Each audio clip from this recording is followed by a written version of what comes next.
Good afternoon, and welcome to the 2017 Cushwa Center Lecture.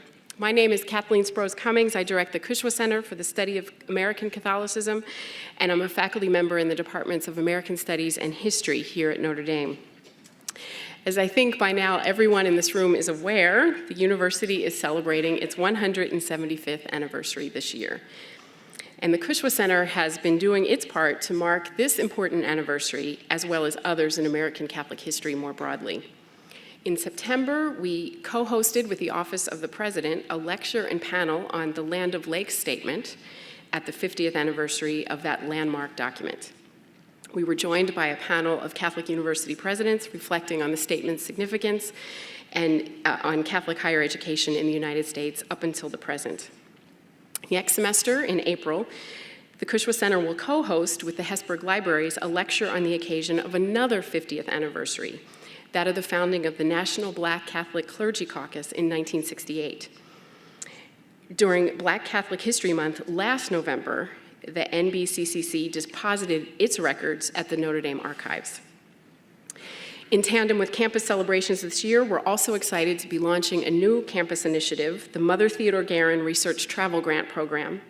This program will honor a figure in Notre Dame's own history, Saint Mother Theodore Guerin, who founded the Sisters of Providence of St. Mary of the Woods in Indiana.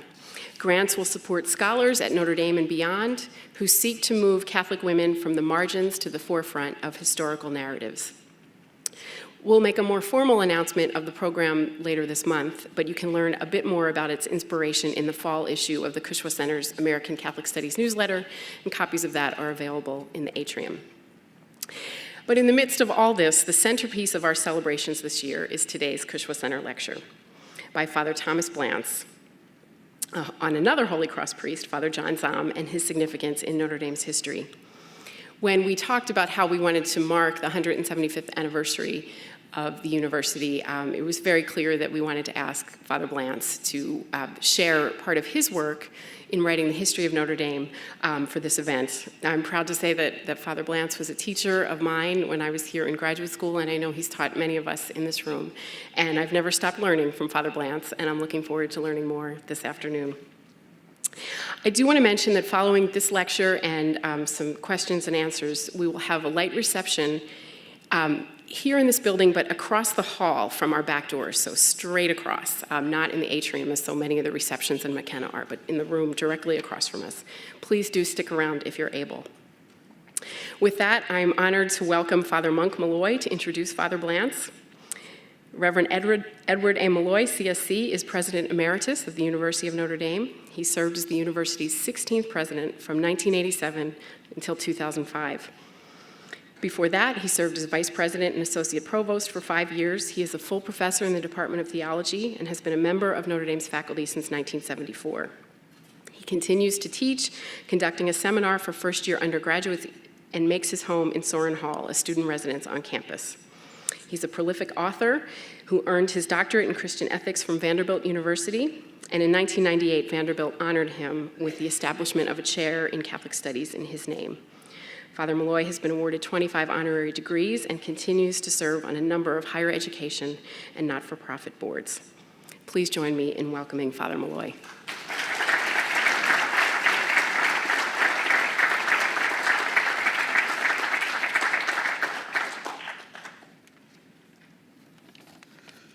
I told Tom I was absolutely flabbergasted at the poster that was put out for this. Had a picture of me the same size as him, which is totally absurd, but anyway. I'm just delighted to welcome my colleague and friend to the podium here, Father Tom Blantz. As you've heard, he's a professor emeritus of history. He did a couple of degrees at Notre Dame, as well as the Greg in Rome, and his PhD is from Columbia University. He has served obediently in a wide variety of tasks at Notre Dame, I'm sure a number of which he would not have chosen of his own volition. He has been a rector. For many years, he lived in the dorms as a priest in residence. He served as the university archivist, was the chair of the Department of History, and the one maybe he wouldn't have chosen of all, Vice President for Student Affairs at a kind of tumultuous time in the university history. Tom is an exceptional teacher and scholar. He's won all the major teaching awards: Sheedy, Madden, Caneb, and Joyce. He's published 2 books, A Priest in Public Service, Francis J. Haas and the New Deal, and George N. Schuster on the Side of Truth. I'm looking forward to hearing, as a sometimes amateur historian myself, what Father Tom has to say about John Zahm, C.S.C. Please welcome Father Tom Blantz.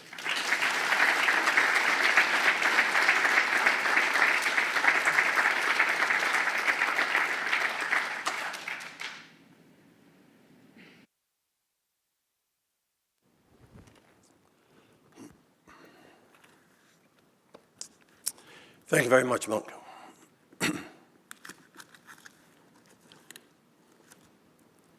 few years ago, a young priest here in the Midwest was assigned to teach high school, and he enjoyed it very much. But after about a year or two, his superior called him and told him he had to make a change. That one of the older priests that was preaching parish missions and retreats was getting too old for that ministry, the long hours and traveling and in the confessional, etc. And they had selected this young priest to take his place. He tried to talk the superior out of it. He said he really enjoyed teaching high school. The students were learning a lot. He got along well with the teachers and parents. And even the principal said he was doing a fine job. And then as a clincher, he said he was quite convinced that God wasn't calling him to preach parish missions. And the superior said, how do you know God isn't calling you to this work? He said, because I get so nervous. Every time I preach a mission sermon, I get so nervous I have to run out and vomit. The superior said, that's no sign from God. He said, you'll know that God isn't calling you to this work if after you preach a retreat sermon, the congregation has to get up and vomit.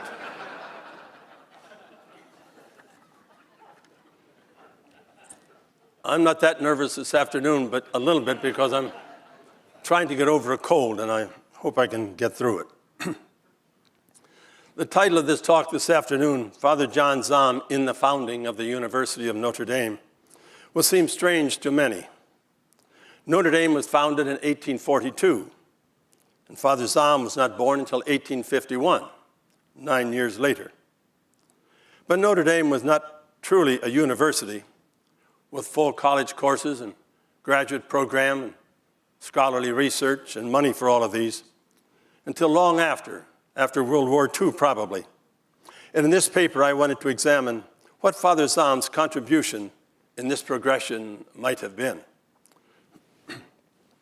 Some background in Notre Dame history might be helpful. Notre Dame, as was mentioned, was founded by Father Edward Sorin and 7 Holy Cross brothers in November of 1842. 2 years later, in 1844, it received an almost all-inclusive charter from the state of Indiana. Be it enacted by the General Assembly of the state of Indiana that Edward Frederick Sorin, Francis Louis Quantate, and their associates and successors in office be and are hereby constituted and declared to be a body corporate and politic by the name and style of the University of Notre Dame du Lac, and by that name shall have perpetual succession with full powers and authority to confer and grant such decrees and diplomacies in the liberal arts and sciences, in law and medicine, as are usually conferred and granted in other universities of the United States, provided, however, that no degrees shall be confirmed and no diplomas granted, except to students who have acquired the same proficiency in the liberal arts and sciences, in law and medicine, as is customary in other universities in the United States. This charter seemed to put Notre Dame on an equal level with Harvard and Yale, the University of Michigan, and so on. But in 1844, of course, it was not on that level at all. It had a student enrollment of about 25, a faculty of 8, at least one of whom, Father Sorin, was probably still learning to pronounce English. It apparently accepted almost everyone who applied and could pay tuition, assigning each one to whatever class level that seemed appropriate. And the students gradually fell naturally into 4 distinct groups. The first was the minims, young boys aged 5 to 12, taught and cared for by the Holy Cross Sisters and Holy Cross Brothers, and for whom St. Edward's Hall was built in the early 1880s. Then there were the apprentices, enrolled in the manual labor school, aged 13 to 20, some probably orphans, taking 1 or 2 classes a week, catechism and grammar, but chiefly learning a trade from the brothers, carpentering, tailoring, shoemaking, blacksmithing, printing, farming, trades with which they could earn a living once they left Notre Dame. Thirdly, there was eventually the junior department or the prep school, with normal high school courses of English, mathematics, history, and so on. And finally, the senior or collegiate department with standard collegiate courses for that time of Latin, Greek, philosophy, science, mathematics, a modern language, and so on, with very few qualified students that early. As the university grew, the curriculum did expand. Some parents wanted a more practical education for their sons, and a commercial or mercantilist track was begun in the 1860s, with courses in accounting, stenography, and double-entry bookkeeping. The Civil War aroused greater interest in science in schools across the country, and Notre Dame established a program in science in 1865. A law program was inaugurated in 1869, the first on a Catholic college campus, but the only requirement for admission seemed to be a couple years of high school education. Probably also as a result of the Civil War, a track in engineering was introduced in 1873. So that by the early 1890s, Father Zahm's period, enrollment had reached approximately 550, with close to 100 minims or grade school youngsters, about 350 high school, manual labor, and commercial students, and another 100 perhaps college students. The president at this time seemed comfortable with this distribution, with the college students only about 20% of the total, and the other 80% high school or below. The president was Father Andrew Morrissey. He had been born in Ireland, had emigrated to the United States at age 12, entered the Holy Cross novitiate, taught classes for several years as a seminarian, was ordained a priest in 1884, served as director of studies at Notre Dame from 1885 until 1892. In that year was named vice president of the university and succeeded to the presidency on the death of President Father Thomas Walsh in 1893. Morrissey served as president then from 1893 to 1905. Young Father James Burns, a future president of Notre Dame himself, confided this evaluation of Father Morrissey in his diary after witnessing the Morrissey presidency for 3 years. I quote, "Father Morrissey is sincerely anxious for Notre Dame's advancement, but it is his and our misfortune that he is not himself a university man. He is broad-minded, liberal, energetic, talented, with winning personal qualities, but he lacks the substance as well as the polish of higher education. And is himself, I think, sensible of his own limitations. He does not seem to believe in higher education, university education for college students." A little earlier, Father Burns related, "Father Morrissey has little confidence in specialization. I asked him bluntly last night if he'd not admit that the more a man knows about a subject, the better prepared he is to teach it, even in its elements. He didn't believe it." Father Burns' evaluation, though negative, seems accurate in the main, but Father Morrissey's position does have merit. He would emphasize the high school over the college, since his goal was to educate and turn out into society as many deeply committed Catholic gentlemen as feasible, and high school students far outnumbered college students in the late 19th century, far more to turn out for the church and for society. Secondly, it was less expensive to educate high school students, since class sizes could be larger, fewer teachers were needed, and salaries were not as high. This could be important since the 1890s was a period of serious economic depression across the United States. Finally, Father Morrissey saw little chance of Notre Dame competing successfully with the larger and longer established Ivy League and state-supported institutions with their greater resources, reputations, and finances.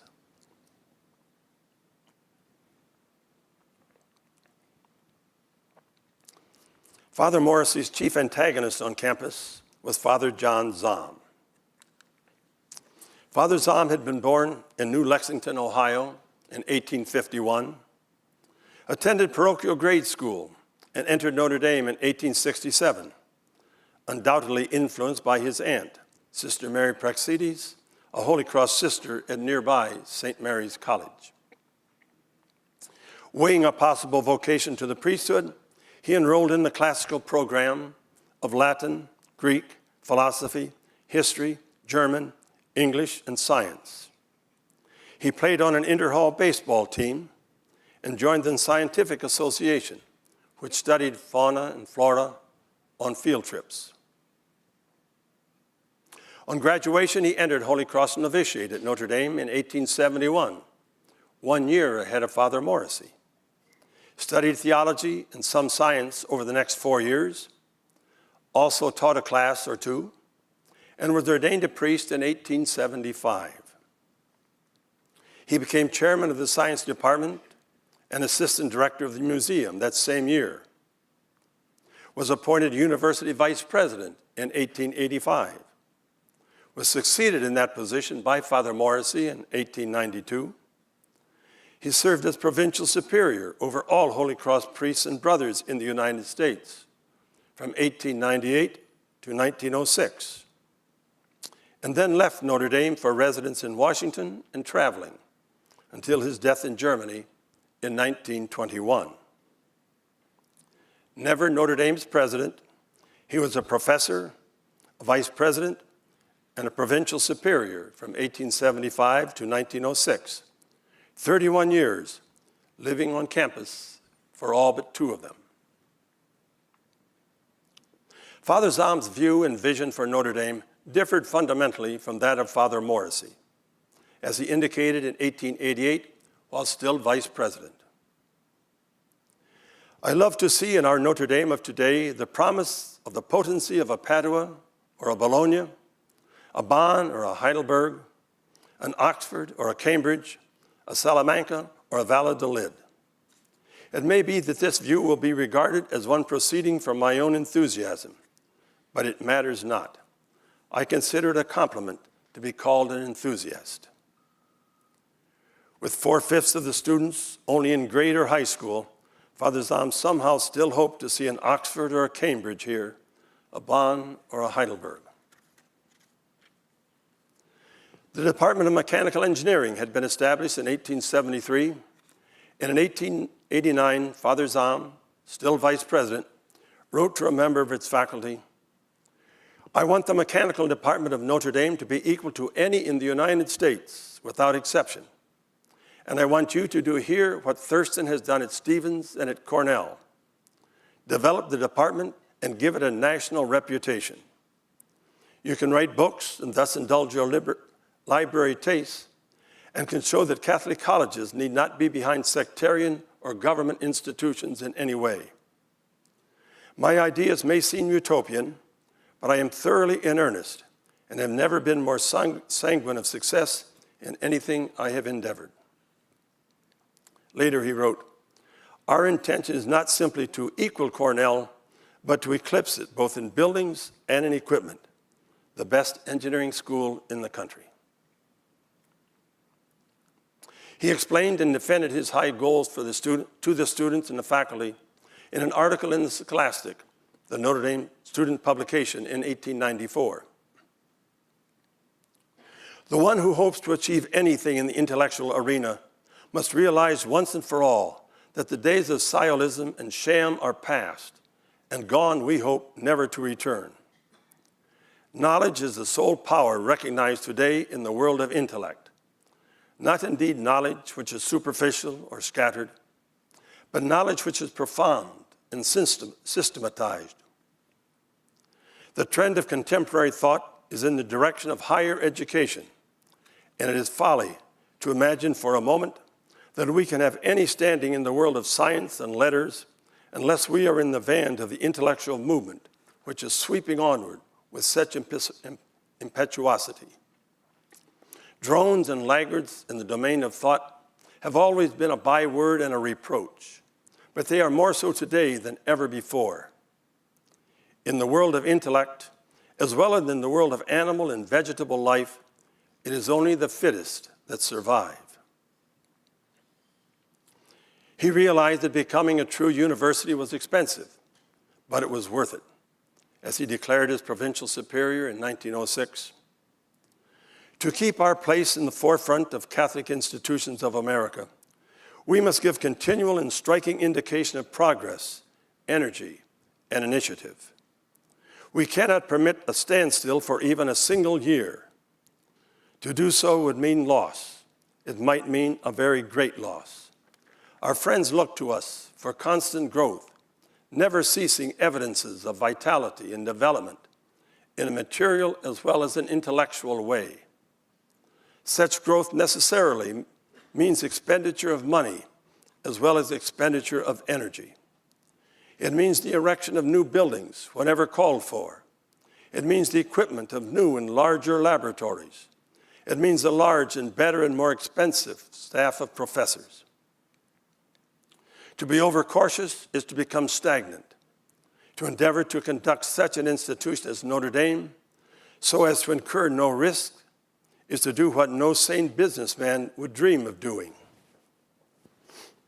Notre Dame shall soon, like some of the great intellectual centers in the church's past, be also a recognized home of saints and scholars. The most important building need of the university in the early 20th century, according to Father Zahm, was a library. Serious, scholarly, universal work demanded a solid library.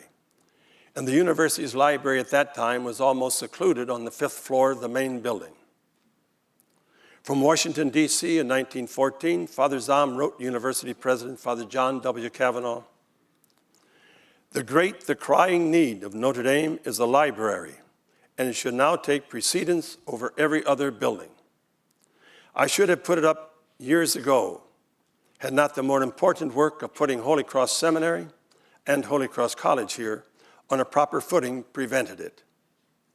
These two buildings were indispensable for the proper training of our young priests and supplying Notre Dame with faculty worthy of the name. Now that you have reached a splendid teaching corps, you should have a library before anything else. You need it not only for your increasing number of collegiate students, but also for your young doctors and seminarians, if you wish to encourage them to do real scholarly work. For them, a literary workshop is even more important than your chemical and physical laboratories are for your students of science. I spent several years in making plans for such a library as I conceived was needed by Notre Dame. The plans and specifications were drawn only after I had examined the best libraries of Europe and America, and after I had consulted the most successful librarians, those who know best the wants of a modern library in the United States. 5 months later, he insisted again from Washington, don't forget the library. Be sure to begin it without fail in the spring. In the meantime, it will be well to begin the work of preparation, getting specification, bids, etc. Anything I can do to help, I shall gladly do. A large, impressive library building, far from other buildings and the danger of fires, the present Bond Hall was completed 2 years later in 1917. A university needed academic buildings, certainly, but an even greater need was for an outstanding faculty, as Father Zahm wrote to Notre Dame Director of Studies, Father Matthew Schumacher, in 1913. But more important by far than buildings is the proper preparation of our young subjects for their work as teachers. Whatever university needs above everything else is scholars and specialists, as well as devoted religious. Large and imposing buildings have little value unless those in charge of them and teaching in them be thoroughly educated and properly trained to teach special classes which may be assigned to them. It must be evident to everyone who knows anything at all about modern university work that this is an age of specialists and that it is hopeless for us to compete with the sectarian or government institutions unless we have a corps of trained specialists for every department in each of our colleges. This to me seems self-evident and requires no comment.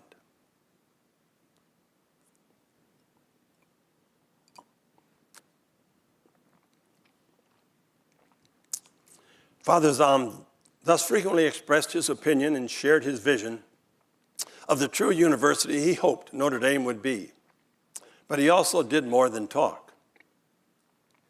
First of all, Father Zahm was a serious scholar himself and led by example. An accomplished linguist, he read Latin and Greek, knew French and German. His Spanish carried him through several trips through Latin America. And for relaxation, he read Dante in the original Italian. He was a respected scholar of Dante, and this was one of the qualities that Theodore Roosevelt found attractive in him.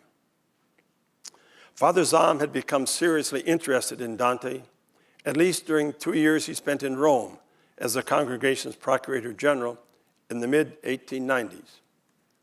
He purchased a major collection of Dante materials from a collector there, eventually acquired the poet's works in more than 30 languages and dialects.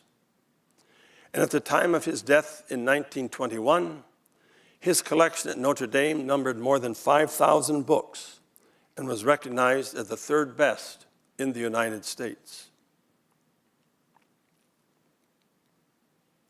His own writings, more than 20 books and an equal number of articles, earned both national and international acclaim. In Sound and Music, published in 1892, he reviewed the long history of acoustical studies from ancient times to the present and analyzed in detail the differences among sound, tone, pitch, vibration, and harmony in various musical instruments and in the human voice, and the influence of motion and distance on each one of these. Sound and Music was adopted as a classroom textbook in physics. Scientific American called it, quote, an extraordinary book by one of our foremost workers in science. And the Chicago Tribune described it as, quote, the most elaborate and exhaustive work of its kind American musical scholarship has yet produced. Another book, The Bible, Science, and Faith, the following year questioned conservative religious views held by some on the age of the universe and the worldwide extent of the flood, and noted that, quote, Genesis was not intended by its author to serve as a treatise on natural or physical science. Moses was neither a geologist nor an astronomer, and the scope of his narrative did not require of him either an exact or profound knowledge of science. In 1896, Father Zahm published his controversial Evolution and Dogma, tracing various theories of evolution from Aristotle through St. Augustine, St. Thomas, Lord Bacon, Descartes, Kant, and down to Charles Darwin, explaining that belief in the evolution of human body from lower creation was wholly compatible with Catholic dogma, as long as the direct and immediate creation of the soul by God was accepted. and expressing his conviction that there can be no conflict between science and revelation, since God was the author of both. The book was praised at home and abroad, but fell afoul of the Vatican, who quietly ordered it out of circulation. Other works of his were equally innovative, but less controversial. Women in Science, published under the pseudonym J.H. Mozans, was a historical study of the influence of women on science and on men in science, from the days of Pericles to the present, stating optimistically that, quote, women's long struggle for intellectual freedom is almost ended, and certainly victory is already in sight. So effective and so concentrated has been their work during recent years that they have accomplished more towards securing complete intellectual enfranchisement than during the previous 30 centuries. The work sold over 1,000 copies in its first 5 years and was republished by MIT Press in 1974 and by the Notre Dame Press in 1991. His two best-known studies of the fauna, flora, and landscape of South America, up the Orinoco and down the Magdalena in 1910, and along the Andes and down the Amazon in 1911, cemented his friendship with Theodore Roosevelt and furthered his national and international reputation as a serious research scholar. In his efforts to nudge Notre Dame along towards full university status, Father Zahm also changed the face of the campus. The tragic and devastating fire of 1879 destroyed the main building, and with it, the classrooms, museum, laboratories, and scientific equipment. Father Zahm lobbied for a new science building, leading Father Sorin, now Superior General of the whole congregation, to write in a circular letter, quote, our Father Zahm is hereby fully authorized to keep for the building of a science hall all donations and monies he may, from this day, solicit and receive for that purpose. The 3-story building, now La Fortune Student Center, constructed to the southeast of the new main building and with Father Zahm's money, housed mechanical engineering, a metallurgical laboratory, and chemical supplies and equipment in the basement, laboratories and a lecture room for physics and chemistry on the first floor, and lecture rooms and supply cabinets for geology, botany, mineralogy, physiology, and zoology on the second floor, with a grand staircase leading from the first. It remained the science hall until 1953.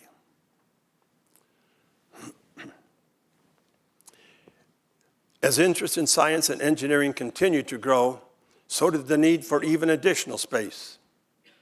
In 1890, Father Zahm, still university vice president, took the lead in the construction of the then 3-story Institute of Technology building, just south of Science or La Fortune Hall, today the Crowley School of Music. Civil, mechanical, and electrical engineering equipment was transferred from the basement of the Science Hall, thereby giving both science and engineering additional space, autonomy, and prestige. Albert Zahm, Father Zahm's brother, gave his brother principal credit for a 3rd new building, which helped change the face of the campus and of campus life. Until this time, senior and collegiate students were housed in the east wing of the main building, with the dining room on the ground floor, the study hall on the floor above, and the sleeping quarters on floors 3 and 4.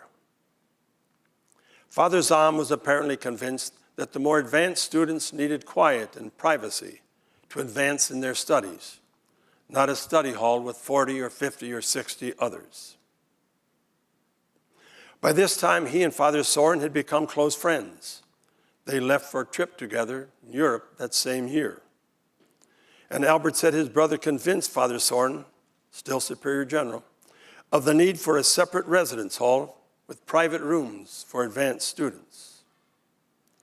It is also possible that the university president at that time, Father Thomas Walsh, was not convinced of the need for such a building, since much of the preparation was accomplished while he was on a trip to Europe that summer, and the cornerstone was blessed by Father Soren and Vice President Zahm 2 days before Father Walsh returned.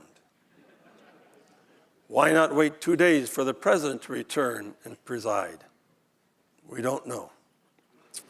In any case, Soren Hall in 1889 was reputed to be the first residence hall on the Catholic College campus with private rooms for students.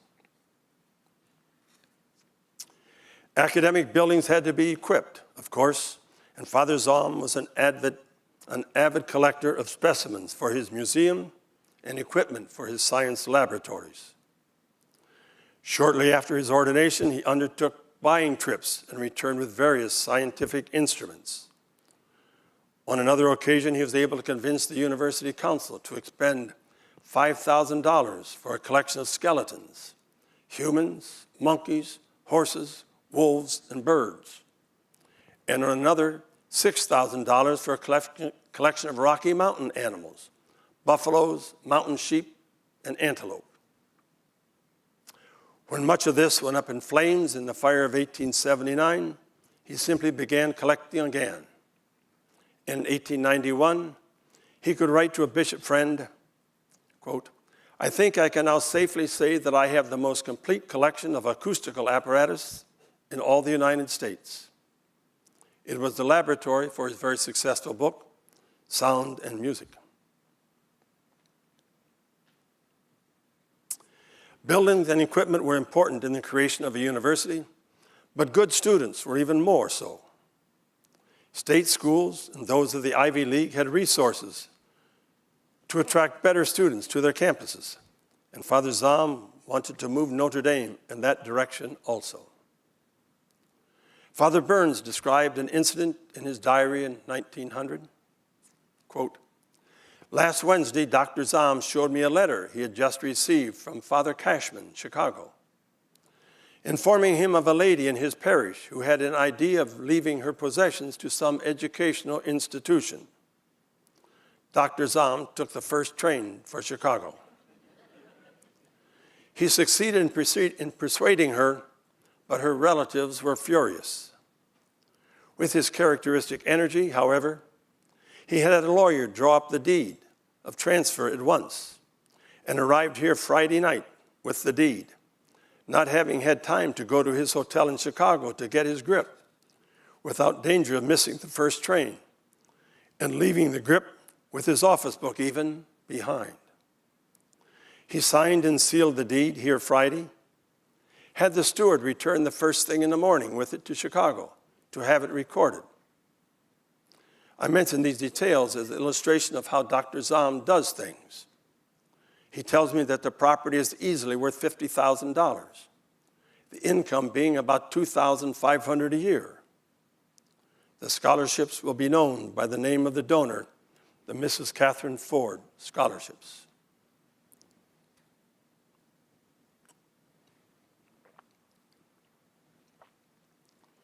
Later that year, another entry in the Burns diary notes, Dr. Zahm told me today that he got another scholarship, one for $7,500. It is from John R. Walsh of Chicago, though he does not want his name known. But Father Zahm's most important contribution toward pushing Notre Dame along to true university status was a decision which most at Notre Dame strongly opposed, including the provincial, Father William Corby, the president, Father Morrissey, and the influential editor of the Ave Maria magazine, Father Daniel Hudson. This was the establishment of a house of theology in Washington, close to the campus of the Catholic University of America, recently founded in 1889. Most Holy Cross seminarians at this time took their theology courses, as well as their philosophy courses, at Notre Dame, although a few might be sent to France or Rome. And Father Zahm preferred a change. First, while pursuing pursuing theological studies at Notre Dame, the seminarians were often asked to teach elementary courses to the undergraduate students also. Young Zahm himself had taught science, mathematics, and Greek. And Father Zahm preferred that they be someplace where they could concentrate exclusively on their studies. Secondly, he preferred a location in Washington where the seminarians might also take graduate courses in other areas, even earning PhDs and being better qualified when assigned to Notre Dame. Understandably, many at Notre Dame did not want to see their theology program diminished and probably did not want to lose those unpaid teachers and residence halls prefects either. But Father Zahm successfully lobbied the new Superior General, Father Gilbert Francais, who had succeeded to the position on the death of Father Sorin in 1893. The program was established in 2 rented houses in Washington, D.C. in 1895, and Father Zahm was named the first superior. He spent the next 2 years securing the desired piece of property right off the Catholic University campus, oversaw the construction of Holy Cross College, and in 1900, appointed his close friend and colleague, Father James Burns, as its religious superior. The new house in Washington fulfilled Zahm's mission superbly. The Holy Cross seminarians were able to concentrate single-mindedly on studies without the distraction of teaching and prefecting.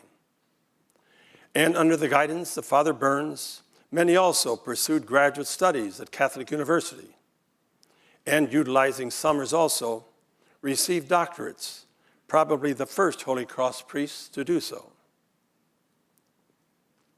By 1912, 25 priests had earned PhDs, several of whom returned to Notre Dame and had prominent roles in the university's progress. Father Julius Newland received his doctorate there in 1904, taught at Notre Dame the rest of his life, was honored by chemical societies worldwide, was one of the major inventors of synthetic rubber, and probably surpassed even Father Zahm as Holy Cross's greatest scientist. Father Matthew Schumacher received his PhD in 1905, was longtime director of studies at Notre Dame, and later president of St. Edward's University in Austin, Texas. Father James Burns, with his PhD in 1907, became one of the nation's leading authorities on the history of Catholic education in the United States, and president of Notre Dame from 1919 to 1922.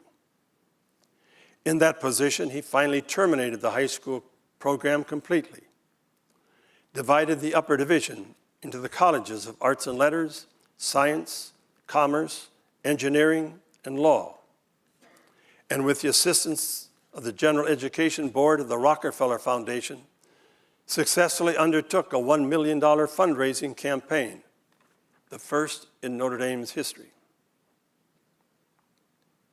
Father Matthew Walsh received his PhD in 1907 also, in history, was vice president of Notre Dame under Fathers Kavanaugh and Father Burns, was president from 1922 to 1928, and accelerated Notre Dame's residence hall program to permit more and more students to live on campus.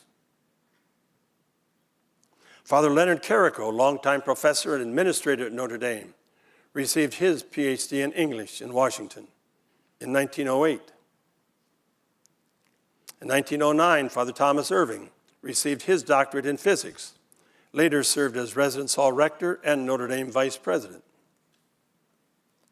Father Charles O'Donnell received his PhD in English in 1910 and went on to become an outstanding poet and president of Notre Dame from 1928 to 1934.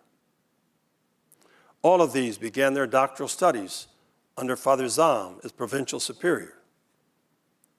And to show a possible rippling effect of all of this, Father Zahm was a major influence on Father Burns, and was Father Burns as provincial superior much later who first commissioned a young seminarian, Theodore Hesburgh, to study for a doctorate in theology.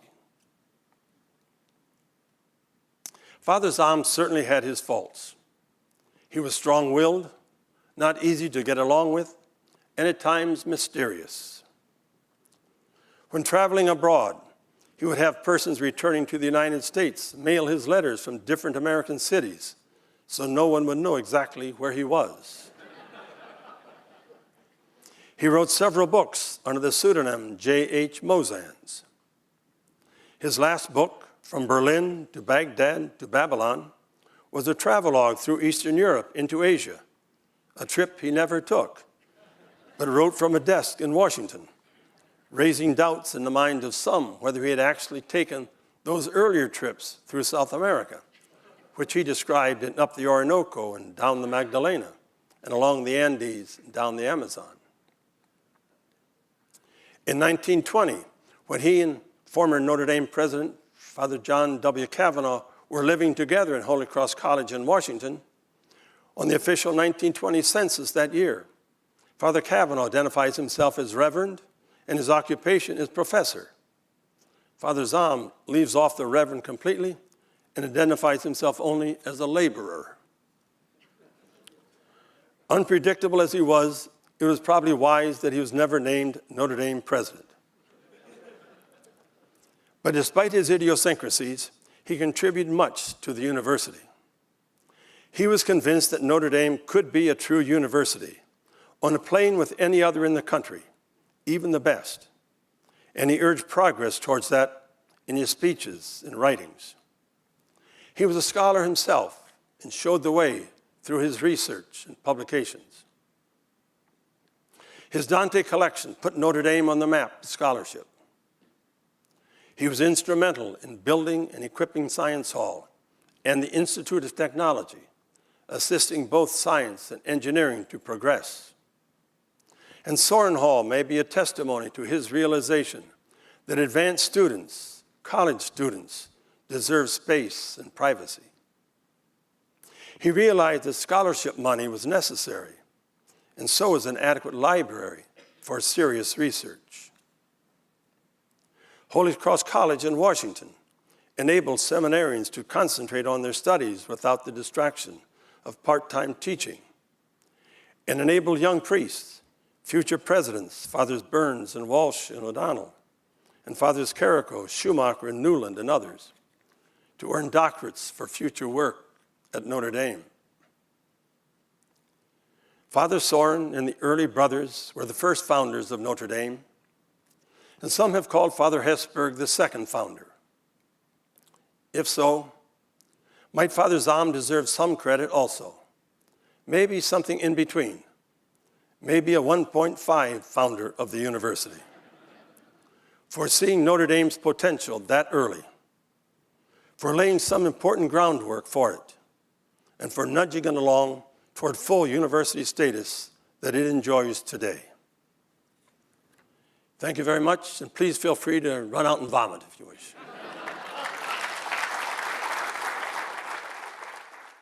Thank you so much, Father Blantz, for teaching us not only about an enigmatic figure in Notre Dame's history, someone that I've had a lot of questions about, some of which have been answered, but I think I've wound up with more questions about him after your lecture, but also for giving us a panoramic view of the history of the university and connecting the dots, if you will, between Notre Dame's first founder and Father Ted, what was happening in those crucial early years. So thank you very much.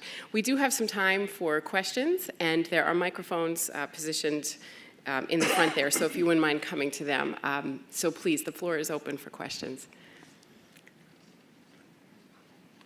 Okay, sure. Father, thanks for that wonderful talk. Thank you. I recall reading, I think it was in a photo caption in an old Scholastic magazine, about the first, some of the first foreign students at Notre Dame being from Mexico, and Father Zahm's involvement in that recruitment. Could you speak to that? Father Zahm did make trips, first of all, to the southwestern United States, to New Mexico, California, and other places, to bring students to the University of Notre Dame. He took these southern trips in the summers. At the same time, he was helping to collect fauna and flora and things like that also, and minerals, et cetera. But the program was large enough that at one time he had to charter a railroad car just for these Notre Dame students that he was bringing back from the Southwest. So yes, he was, and that's part, I suppose, of the large percentage of Latin American Spanish-speaking students that Notre Dame has had. Probably began with Father Zahm towards the end of the last century, yes. Anybody else?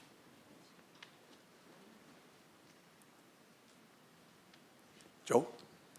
Father Tom, you've been reported to be spending a lot of time in the archives and at your own desk in the huddle for many, many months, apparently writing a history of the university. I guess Father Hope wrote Notre Dame 100 Years in 1843, and then Tom Schlereth had a book. So you apparently have a new book coming out. Is there a publication date? No, not yet. I have finished the first draft of this. As Joe said, I am working on a history of the university, and I finished the first draft of it. And but I've learned a lot as I went along, and so I'm starting the revision of it now and just beginning the revisions of it. And I'm enjoying it very much, but I don't have a real deadline on it at all. And I certainly would be happy to get it finished at one time and get it in published, but on the other hand, I enjoy doing it. Yeah, Tom.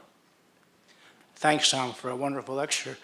Could you say something about the possible models that Father Zahm was working from? Was this a vision that he created out of whole cloth on his own? Was he inspired by, God forbid, the Jesuit universities? Where was his vision of Notre Dame coming from as he developed his ideas? That's a good question, Tom, and I wish I had a clear answer for it. Father Zahm did travel a lot in Europe, giving lectures at scientific associations and things like that. Full university education at university in the United States was in early years at this particular time. I mean, a lot of universities were granting graduate degrees, et cetera, but even at Notre Dame in the 60s and 70s, we were granting master's degrees, but it's hard to say whether they were actually earned degrees or honorary degrees or what it was. I think it was in the 70s or 80s that Yale University was the first one that has a graduate school or a graduate program or something like that. And Johns Hopkins about this time is set up as primarily on a German model as a graduate research university, et cetera. And so I don't know where Zahm does travel in Europe and other places and has other universities in the United States, but where he got the model. But I'm not sure he had a good model himself, quite frankly, and whether graduate education, full university status, and undergraduate, was that clear when Zahm was writing at the time in the 1880s and 90s, et cetera. I don't think he had a clear view of education, what he wanted. He certainly wanted Notre Dame to be at the same level as everybody else in the United States, as that charter seemed to indicate that we could be. But I'm not exactly sure who his models might have been, but that's a good question. I wish I did know the answer. Father Conley? Speaking to that very point, Tom and Tom, the impetus came from Father Gilbert Francais, who succeeded Sorin as the Superior General. And Francais had already begun to struggle in France with the requirements for earned degrees and certification for the priests and brothers who were teaching in the community schools there. And he met Zahm during Zahm's travels and realized that nothing of this sort was being done in North America. So when Francais became the Superior General in 1893, he began to promote higher studies and insist on it. And he came to Canada, and he found that they weren't doing it there, and he insisted they do it. He came down to the United States and visited here and insisted on this House of Studies in Washington at Catholic University. And when Father Corby, who was the provincial superior, suggested that he and this provincial council would not approve that, Francais threatened to remove them from office unless they did. And so that was Zahm's backing in this. And once he had the ball, he carried it forward. And there was a long list of Holy Cross priests who earned doctorates at Catholic University and elsewhere in later years, but I don't know whether he could have pulled it off without Francais backing it.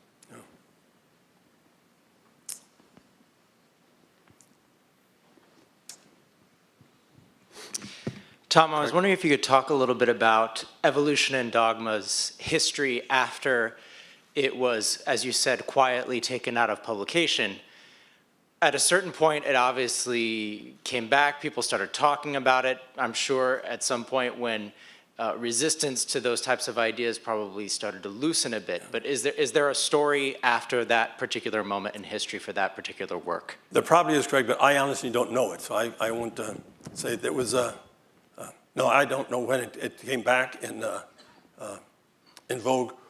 It was put on the index and on the condition that it would not be published. They told the Superior General that it would not be published.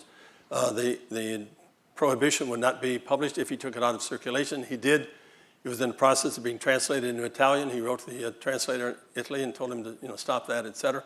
But when it does come back in vogue, and maybe Jim, maybe Father Conley knows that for sure. I do not know that, no. It's a good question, though. Thank you. Tom, can you say a bit more about the Zahm relationship with Edward Soren? They seem to have sort of quite different visions and quite different personalities, and yet somehow or other they're friends. Yeah. I'm struggling with that myself now, but I think that he is having an influence. The fact that when Father Soren, towards the end of his life in the late 80s and maybe in 90s, is taking those 2 trips to Europe. He wants Zahm to go with him, et cetera. One time it was just the 2 of them going on the trip.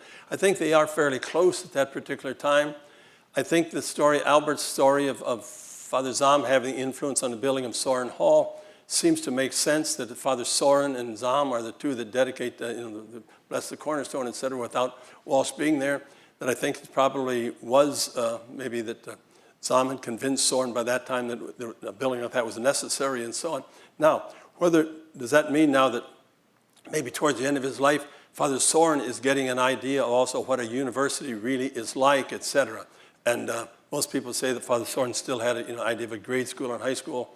And I think he did for most of his life. But I'm wondering towards the end if he is getting a little bit broader view and whether it is the impact of Father Zahm on him. But I haven't seen letters or correspondence, but they're right on the same campus here at that time. There probably aren't any. But that certainly seemed to be the indication that could be the possibility, that it is his influence, that the 2 of them are having an influence on each other, and maybe Soren is changing his views a little bit and getting a better idea of higher education. But I said before, this is when higher education is really becoming in vogue in the United States a little bit more with Johns Hopkins and other places like that.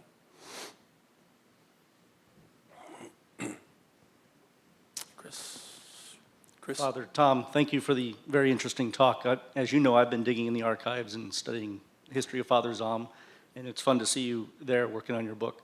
And the thing about Father Zahm that strikes me is his enthusiastic emphasis on science. You mentioned the science hall that he helped to raise the funds for, and the Institute of Technology, which he helped to raise the funds for, and the Bachelor of Science degree that was first awarded in 1865. And Zahm was a real science enthusiast, and he published the book Sound and Music, which was a real science book. And so, in your research, have you come across anything about Zahm's enthusiastic support for electrical sciences? Because Notre Dame did that wireless telegraphy work, I think it was in the 1890s, and I would have thought I'd find evidence of Zahm's enthusiasm for electrical engineering before the turn of the century, but I haven't found anything in my research, and I was wondering, again, the thing that strikes me about Zahm is his enthusiasm for science to build up Notre Dame's academic reputation, and I wondered if you had come across anything like that in the archives. That's a good possibility. I have not come across anything like that. And I don't know about his brother, Albert, also, whether Albert might have been involved in that in aerodynamics and more the engineering side of things.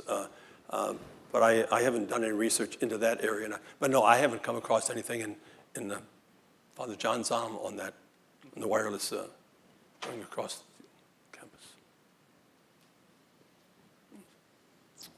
Well, thank you again very much. Thank you.